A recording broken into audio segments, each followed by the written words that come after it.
Hello, this is Adam Rayner and Mr. Atsuhiro Takeda again, here at Alpine headquarters, and, well, we're now looking at amplifiers, and, well, the modern trend is for higher power density. Now, unless I'm wrong, power density is a term Alpine coined, isn't it? You tell me, Adam. The PDX, the original, is the power density That's extreme. right, It's yes. about how many watts you get in the space. Yeah, look, we have a PDX ampere, which obviously carries on.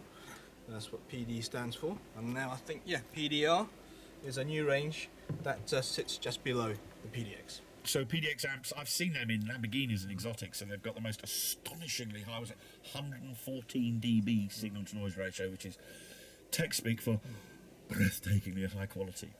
These I take it a little bit less money, not quite such as bonkers a spec, but still a lot of power, you were saying? That's right, yes. And we have three in the range. Let's have a little look at one and wave it at the camera while you do it. Yeah. Look at terminals and things. I'm M65. kinky for all that kind of stuff. So first of all, does the badge light up? Yes, it does. You can also change the position of the badge if Oh, it's right. stuck already. So that depending on your installation, Yes. you might have two amplifiers like that, or you could have it like that with the badge the right way around. No, you wouldn't have it like that because the terminals are over there. You have to be spaced carefully. I take it that that's like the last thing in the pack that you then put on proudly as a finishing touch to your installation. Just a little thing Yes. to make your install look special. Fair dues. I didn't look at the terminals. No, I know the folks do love to have a little sort of super close look at all the bits and gubbins, because apart from anything else, these places where you just include your face there so we get in focus on the amp. These terminals where the cables go in, with their 45-degree thing, is that, again, exclusively an Alpine thing? I've not seen it elsewhere. Well, we've been told that it's supposed to help installers Yes. because once you fit the amplifier, you can still get to the grub screws. Is that what they call them? Grub Yes, screws? yes. Yeah. So once it's installed. The other nice thing is that the actual adjustment's done underneath this top plate. Right. So that, again, once it's installed, instead of trying to twiddle down here, you can adjust your crossovers and your gains from the top of the amplifier. Wow. So how many controls are there under that plate there? Well, this one's a 5-channel, so quite a bit, but Yes. it's actually screwed in, so I can't open it at the moment, I'm afraid. I tell you what, I'm going to ask you to stop right there, because I've got a Leatherman.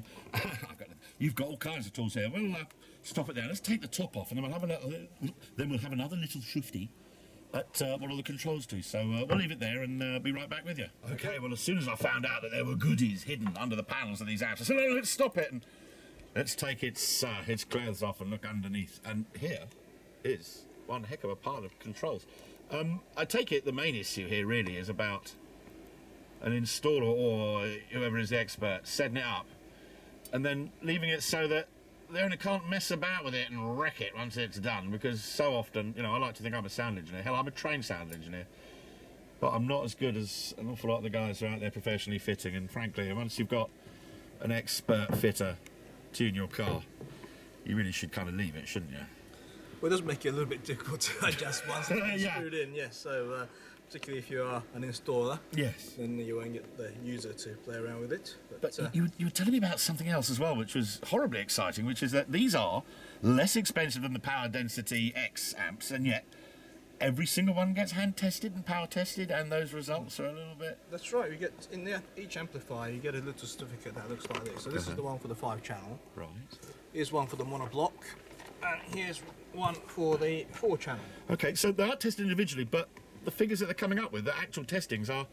Well, it's the sort of stuff that certain American brands used to rave about. Show us some numbers, come on. Well, this one's the 5-channel, so there you go. Have a look at that. Let's fill the lens with that. Tell us about this. There's 4x100 and 1x350. Yes. But there's actually 4x134 and 1x435. So you can see you get quite a bit more than 10 or 15%. So quite a bit more than that, actually. And This one's the rather this special is the one that's... This is actually all the way through to somewhat offensive for some other manufacturers. So it's a 650 watt RMS nominal amp, 2 ohms, but the actual tested rate, wattage is 836 watts. Hang on. 836 watts. Tested on a 650 watt amp. That's right. So you can see that. That's outrageous. That is outrageous. And these are Alpine super clean crispy watts as well. These aren't mushy high distortion watts. right. These are clean watts. To give you an idea, the signal to noise ratio traditionally on a digital monoblock amplifier tends to be quite poor, but on this one it's 112 dB. So although it's less expensive, and I'm blithering on about signal to noise ratio, you're only giving 2 dB for the lower cost.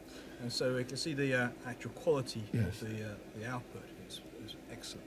So decibels in this case, we're talking about signal to noise ratio rather than how loud the things actually go, because the simple facts are that if you stack a bunch of these things up, you're going to have one heck of a potent system, aren't you? And also going back to the damping factor, this one is 1300 and the 4-channel is 500. So you get incredible control of your speakers. And that's all part of that lovely, grippy, velvet fist, iron fist and a velvet glove, I should say, sound that you can get out of Alpine Systems. Just beautiful. Mr. Takeda, thank you ever so much, sir. Thank you, Mr. Rayner.